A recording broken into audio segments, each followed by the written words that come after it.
Bom dia, boa tarde, boa noite, pessoal. Tudo bem com vocês? Espero que sim. Tá piscando, tá gravando. Então, na aula de hoje, eu quero falar com vocês um pouquinho sobre a dificuldade do recurso hídrico da água a nível de mundo, tá? Apesar de termos registrado já uma significativa melhoria quanto à gestão e de recursos hídricos pelos novos tratados que são utilizados e das novas engenharias, né? Por exemplo, que retira o sal da água para torná-la potável ela própria para o consumo. é, além dessas técnicas assim que fora o acesso inexistente em muitos locais de rede de abastecimento e saneamento básico, tem várias regiões que sofrem com essa escassez física do recurso hídrico, né? Que não tem água mesmo disponível ou muito pouca água disponível para o consumo, tá? De acordo então com o Ministério da Agricultura, né, a escassez de água ela vai afetar 2/3 da população mundial até 2050, tá? Devido ao uso excessivo do recurso hídrico para a produção de alimentos, principalmente. Então, esse aumento ele está relacionado com o consumo não sustentável da água para a agricultura, porque muito pouco é reaproveitado, né? Em 2050, segundo as estimativas do Ministério, serão necessários 60% a mais de alimentos para alimentar todo o planeta, tá? E enquanto isso, a agricultura ela segue sendo o maior consumidor de água a nível mundial, tá? Os cenários das alterações climáticas elas acabam acentuando esses problemas de água a nível de planeta, né?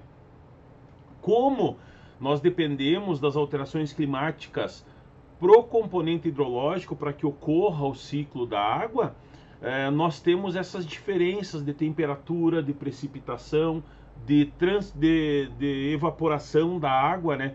Como essa que nós estamos passando agora, aqui mesmo em Palmas, esse déficit dos recursos hídricos, tá? Choveu um pouco ontem, choveu um pouco hoje, isso é suficiente? Não, não é suficiente, pessoal. Olhe, conversem com os pais de vocês, com os avós. Há quanto tempo faz que não tem mais aquelas chuvas, uma semana chovendo, uma chuva tranquila, serena, mas vários dias chovendo? Fazem muitos anos que isso não acontece, né?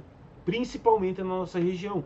E isso faz com que todo esse volume de água baixe drasticamente, junto com o aumento de temperatura, junto com a contaminação que ocorre nas origens das águas, né, nas águas superficiais, nas nascentes dos rios.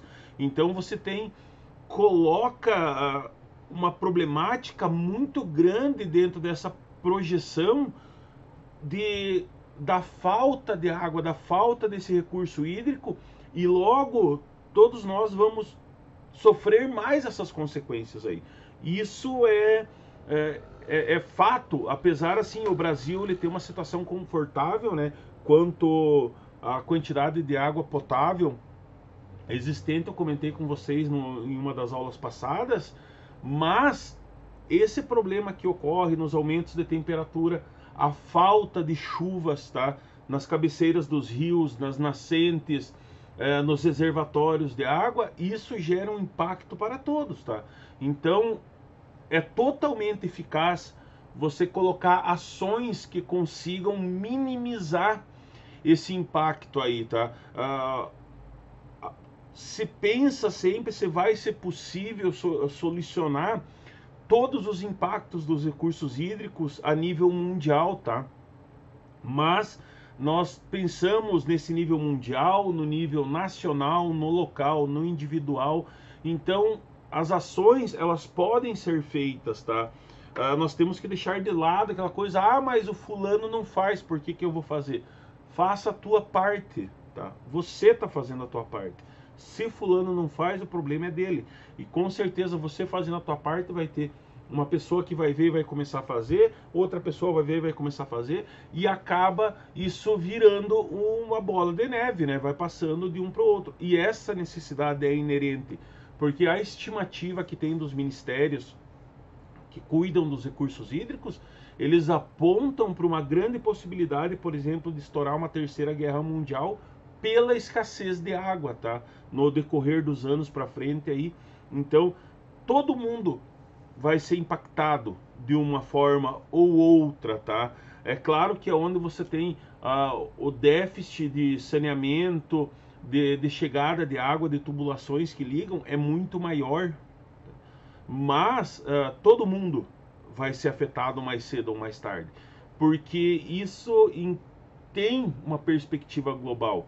Então, o uso eficiente da água, a reutilização da água, reduzir as perdas, né, de água, elas são necessárias, principalmente na agricultura. Hoje existem técnicas para regar que são mais eficazes para culturas, né, que são menos, que exigem uma menor quantidade de água, que consegue reutilizar a água. Canais que são colocados para reutilização da água nessas plantações. Então o uso ele tem que ser racional, porque nós temos que ter uma redução das perdas do recurso hídrico, né?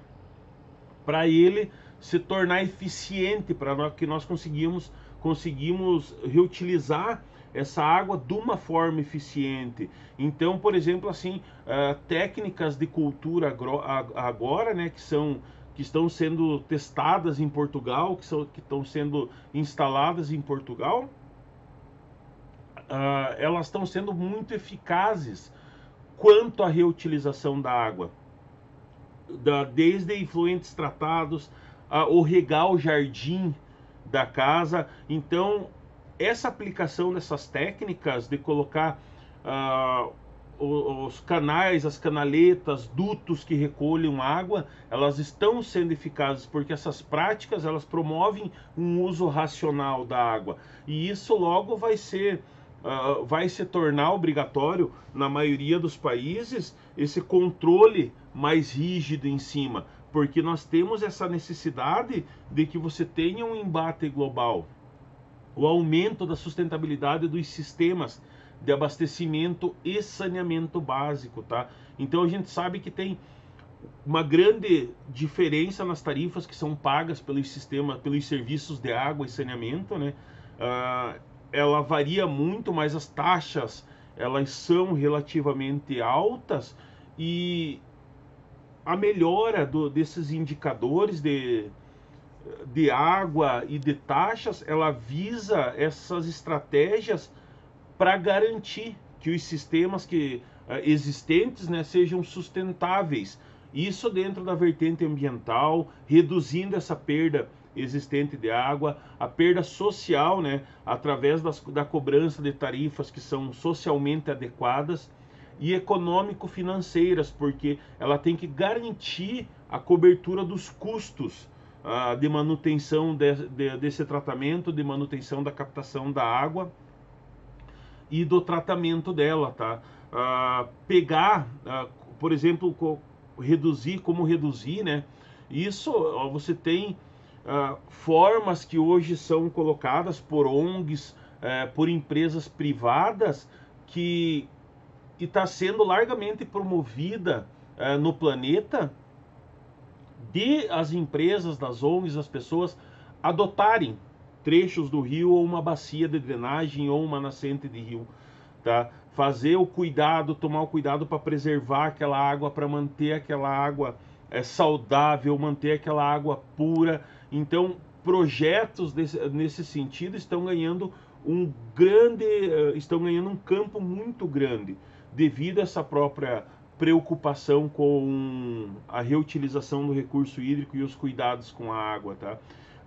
O aumento da participação dos governos na preservação da água, as pessoas, né? O governo ele tem que participar mais ativamente dessa proteção dos recursos hídricos. Por exemplo, assim, nós temos como lei ambiental que trechos de margens de rio, eles têm que ter na sua lateral um mínimo de 5 a 6 metros de árvores e de vegetação nativa para proteger a água do rio. Isso é uma coisa que nós não vemos com muita frequência, apesar de estar na lei. Isso daí está no Conselho Nacional de Água e está na lei, mas nós não temos essa visto isso de uma forma eficácia. Então acaba faltando um pouquinho da participação do governo na cobrança disso, na alocação de pessoal para fazer a fiscalização. Então acaba, isso realça esse papel, né, a importância do governo na gestão de água, porque acaba partindo deles. A gente sabe que as pessoas elas têm que ter a noção própria disso, mas nem todas têm, né, pessoal? Nem todas acabam não tendo a participação eficácia nesse meio. E é claro, nós temos que mudar os nossos comportamentos, tá? O ser humano como um todo ele gasta muita água sem necessidade. Então a economia, o cuidado, o reaproveitamento, a captação de água de chuva, por exemplo, por cisternas, que muitas pessoas estão adotando isso. Quando chove é colocado as cisternas, uma caixa d'água, barril, baldes para captar a água da chuva, para serem reutilizadas para lavar calçada, para regar o jardim, para lavar roupa, para lavar o carro. Então muitas pessoas estão adotando essas perspectivas e fazendo essas ações visando essa economia racional da água. Todo mundo fala, é sempre falado, mas pouco é cumprido quanto a isso. Então a mudança de comportamento pessoal ela tem que ser eficaz. E isso a mudança a partir do indivíduo. Você saber que tem que economizar, que tem que escovar os dentes com a torneira desligada, que para tomar banho não precisa ficar meia hora no chuveiro, que você pode se molhar no chuveiro, desligar o chuveiro, se ensaboar, se lavar e depois se enxaguar. Isso tem que partir do individual. Então parte de cada um conseguir fazer essa redução nesse consumo, porque isso vai impactar todos da mesma forma.